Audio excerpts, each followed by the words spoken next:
In this video, we'll go over how to add a provider to your system. First, click on the Providers tab and select Providers. Alternatively, you can select the Add New button right from this drop-down menu. On the Providers page, there's also going to be a blue Add New button located at the top of the page. Both buttons will bring you to the same screen. Once you've clicked the button, you can select whether you'd like to add a team or add an individual. For our cases in this video, we'll be adding an individual. First, enter the first and last name of your provider, as well as the address, their email address, and any phone numbers. You can also select a gender, and then send an invitation via email or SMS, as long as you've connected those in your notifications section. If you're not yet ready to send an invitation for your provider to create a password and log into your account, you can always uncheck these boxes and later send a welcome email or resend password email from their profile. Once you've completed the information, click the blue Add button at the bottom corner of the screen. You'll see a green system notification in the top right corner letting you know the provider has been saved successfully. You'll be redirected into the provider's dashboard. The provider's dashboard is where you'll be able to look at upcoming bookings, past bookings, and any bookings that are for today.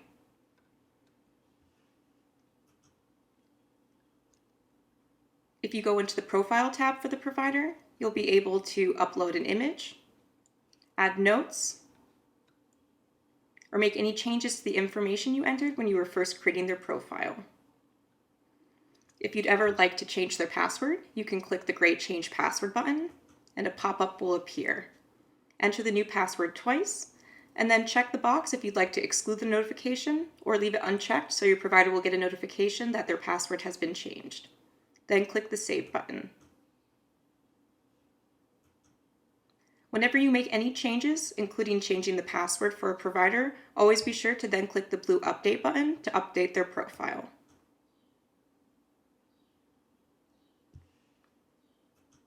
Your provider's schedule will be managed under the Schedule tab. To change availability, you can click the Change Availability button and select Default Availability, set up a specific date or time, or request time off. The Settings tab will control all of the various functionality for jobs that your provider can or cannot accept. This includes permissions for if they can see their own schedule, make modifications to their settings, or see certain types of jobs, such as unassigned jobs. Under the Industry tab under Settings, you can control which industries, including the forms that your provider can accept work for.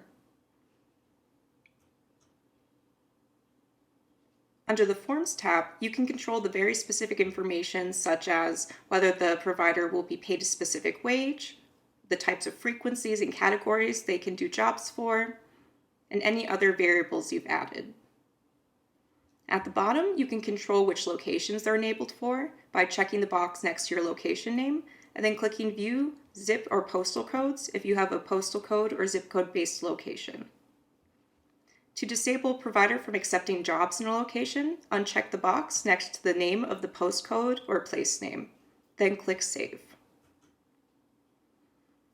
Whenever you make any changes in the Settings section, you'll also want to be sure to click the blue Save button at the bottom right section of the screen.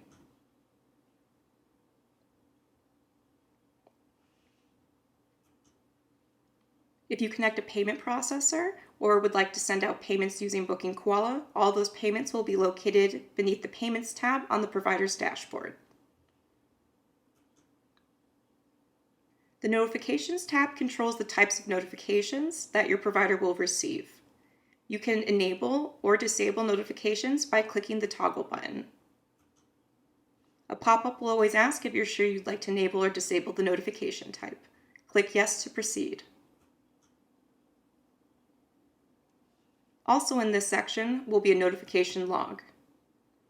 Whenever you send out emails, the emails sent to your provider will be listed in this log here. There's also a system log, so you can see the type of activity that occurs with this provider account.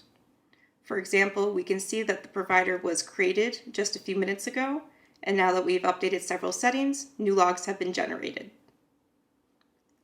To view more specific information, you can always click the View button, and a pop-up window will appear showing all of the specifics about what information was changed. To connect a payment processor, you can click on the Payment Processor tab, and then click Connect with Stripe, Connect with PayPal, or whichever payment processor you're using. If you've enabled a My Drive feature for your providers, this is a section where you can upload and save files to your provider's account. If you've allowed it, providers also have an option to also upload and save files to share with you, the admin. The final tab in the dashboard shows any reviews or ratings that your provider has received on their jobs. All of these can be searched by date, industry type, and location, or you can search for a specific email, name, or phone number. If you'd ever like to see what your provider sees when they log into their dashboard, you can click the green Login as Provider button. This will temporarily log you in as the provider so you can see their dashboard. Please note that if you're logged into other tabs, you will be logged in as a provider for those tabs too. Once you're done viewing the provider's dashboard, you can click Log Back In as Admin to return to the admin side. If you've ever liked to deactivate a provider, you can easily do so by clicking on Providers and Providers. Then locate the provider you'd like to deactivate and select Options and Deactivate. A pop-up will ask if you're sure you'd like to deactivate the provider. If you'd like, you can also exclude a deactivation notification, which is sent to the provider, letting them know that their account has been deactivated. Then click Yes to proceed. You will be redirected to the Deactivated Providers section, which contains all provider accounts that have been deactivated. This can be found by going to Providers and Deactivated. If you would like to completely delete the provider account from your entire system, select Options and Delete. A pop-up will ask if you're sure you want to delete the provider. Click Yes only if you're certain that you will not want to use this provider profile ever again, as it cannot be retrieved after this step. Once you've clicked Yes, you can see the provider account has been completely deleted, so if you needed to start again, you're more than welcome to do so.